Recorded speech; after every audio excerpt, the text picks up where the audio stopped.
What's up, friends? My name is Sean McCormick. I am a professional executive function coach, former special education teacher, and I'm here to help you develop your executive function coaching practice. And today we're going to be talking about what do you do when one of your clients is late to pay, isn't paying, but you're working with their student. How do you deal with this issue? So let me walk you through the agenda for this news. I'm going to pull it up right here. So we're going to focus on a client is late on their payments. What should you do? What is the bigger issue here? What are some short-term solutions, long-term solutions, tools that can help you get started? And we're going to look at a couple client wins and a little summary here. So let's start with what is happening. So if you have a client who is late to pay their invoice, this is stressful, right? You might be working with a student and you're doing session after session and their parents are not paying you. And you're like, why am I working with this kid? This is my job. I left teaching to do this. I left a corporate job. I'm not getting paid. What does this mean?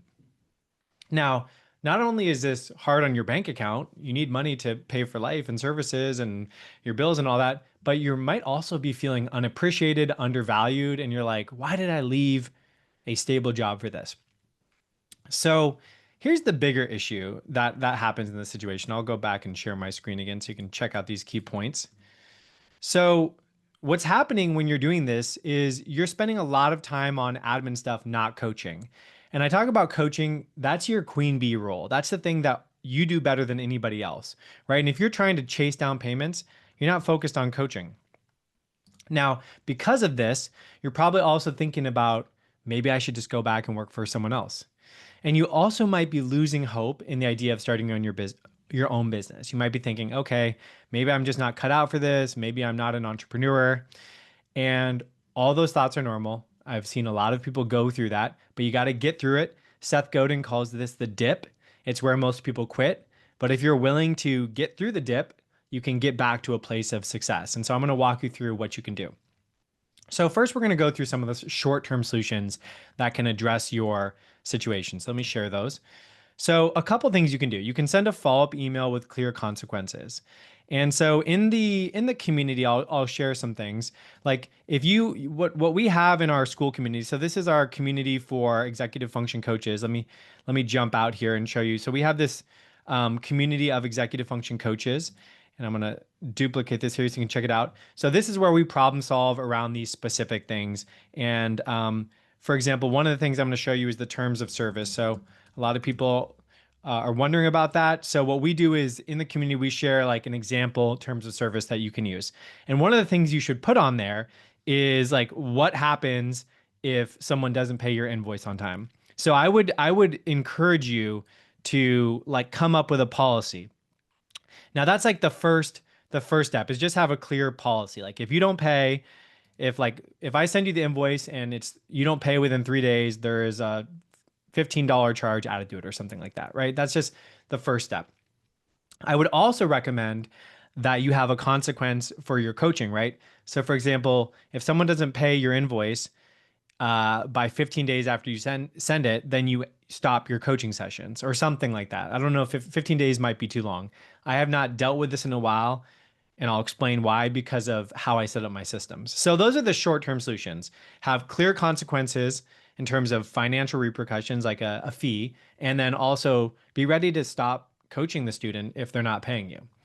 Now, a better long-term solution, let's jump into this, is what I would suggest you do is collect payment information upon signup. So I use TutorBird for this, and I'll show you my signup page on efspecialist.com. So what we do is when people sign up, we collect all this information, but we also collect a registration fee and their credit card information. So this allows us, and I think that's on the next page here once they fill this in, this allows us to no longer have to ask for payment because we collect their credit card information, then we no longer have to ask for payment later. And we do this because we set up what's known as auto invoicing and auto billing. So I'll show you what that looks like. And I got a tool for you here. Let me pull this up. So a couple tools you can use on TutorBird's help pages. You can check out this, how do I add a student sign up form to my website? This is something where you can actually just log in to TutorBird. So let me show you this. I think I pulled it up on another page. So you can go to this little website tab. You can build a sign up form. This is a little script. You drop this, it's a little drop of a code into your website. You don't have to code anything. And you can just collect online payments, collect your registration fee, and then add in extra fields like, for example, an authorization for release of confidential information. The cool thing about these things is that these are also like a type of policy agreement where they have to enter, yes, I agree to this to submit the form. So this makes your life so much easier because you collect all these agreements, you collect the payment stuff up front, and you don't have to think about it later. Okay, now the other thing you can do on a tool like TutorBird, this is called a CRM, a customer relationship management system. You can add things like, let's say you're not collecting the credit card, or sorry, you're not collecting the payment automatically. You can add an automatic late payment fee onto your invoices should they not be paid by the date that you set on these things. So this just makes your life so much easier as a coach. So you can focus on coaching and not all the administration. It's like having an administrative, assistant working for you because it's set up in the system. Now, I did this little post recently because I share this with people sometimes. They're like, "Oh, I don't want to pay for things, or I don't want to add more things." But the thing is, if you're spending hours chasing down payments, if you can't sleep because you're working with someone and they're not paying you, then this is costing you time and money. So I made a little post and I want to just share a little bit of it with you so you can kind of understand what I mean. So I hear this from people sometimes, and I call this a limiting belief, which needs to be replaced by a liberating belief. I'm trying to save money, so I can't afford a system that automates my billing. But if you're manually creating invoices, manually sending invoices, manually following up about unpaid invoices, and you're feeling stressed about all of this, when you could pay $15 a month and this software would allow you more time to work with clients at $150 or $200 an hour, give you brain space back, and just feel better, this is not an expense. This isn't an investment. You're going to be making more money because you're not doing all these other things.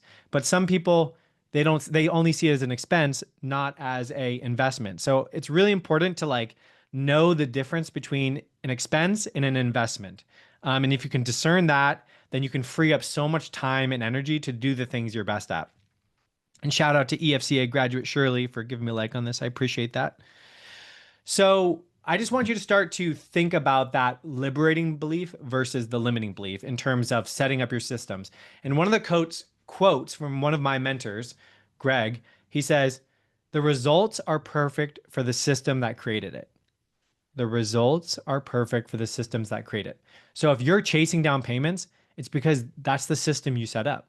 If you don't want a system like that, then you need to add a sign up form where you collect credit card information and you set up some type of automated billing. So all you have to do is put in your sessions and it automatically adds it to an invoice, which sends it out at the end of the month or every 2 weeks. You might be thinking, well, what if I mess up or I have to take something off? The system in TutorBird will correct that. If you remove it, it will like deduct that. If you add it after the fact, it will add it to the next invoice. So all that stuff is there to make your life so much easier. Now, do you have to use TutorBird? No, you can use a different system. There's plenty of CRMs out there. I like TutorBird. I've been using it, but go do your research, but just make sure it has the features you need. Okay, let's jump back over to it. So automate invoicing, right? And send your invoices once a month. So all that stuff is on this auto invoicing. It's on TutorBird. It'll explain it. This saves me so much money because I don't have to pay someone $25 or $30 an hour to do it. The system does it. All this information is there. You can automatically charge their credit cards. The cool thing about TutorBird too is that they can't remove their credit card unless they put a different payment form on file. Now you might be wondering, should I use Stripe or PayPal? I like Stripe. They have a lower processing fee. PayPal is kind of clunky. So that's what I use. Okay, now you might be wondering, how do I do this? So I'm going to offer you some free resources here. So first off, if you want this guide I made on how to set up your sign up form and automatically receive payments, I've got this right here for you. It's got all the steps, what you do. Send us an email at support@efcoachingacademy.com. That's support@efcoachingacademy.com. And we will send you this guide directly to you so you can utilize it. The other thing is if you want to try TutorBird, I'm going to put a link in the video below. You can try this for free for 30 days, I believe.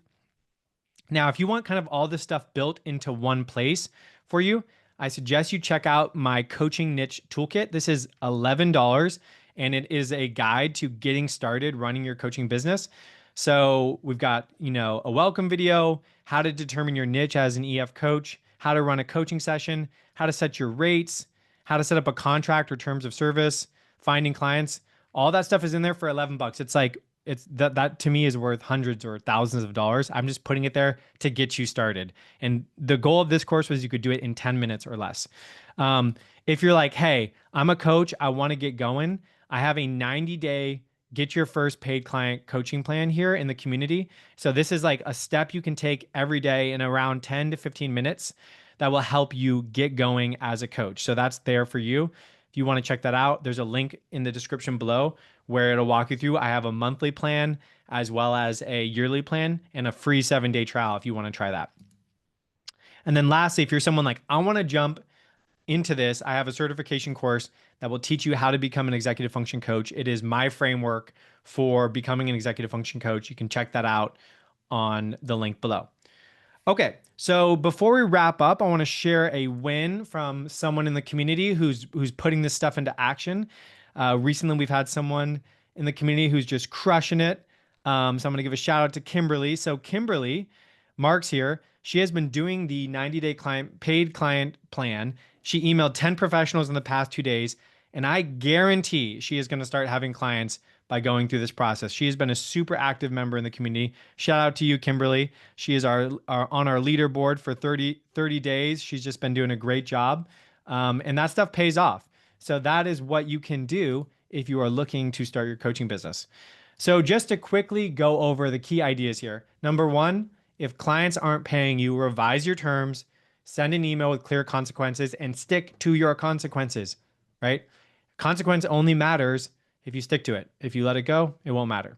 Number two, create systems so you don't have to think about this, right? There are systems out there that will liberate your time, energy, so you can just focus on what you're great at, which is coaching. And if you want more help on this, check out the series of videos I've been making on this topic. I'm going to share this real quickly with you. So I've been releasing videos each week on these things. 2 weeks ago, I put 3 ways to get more clients.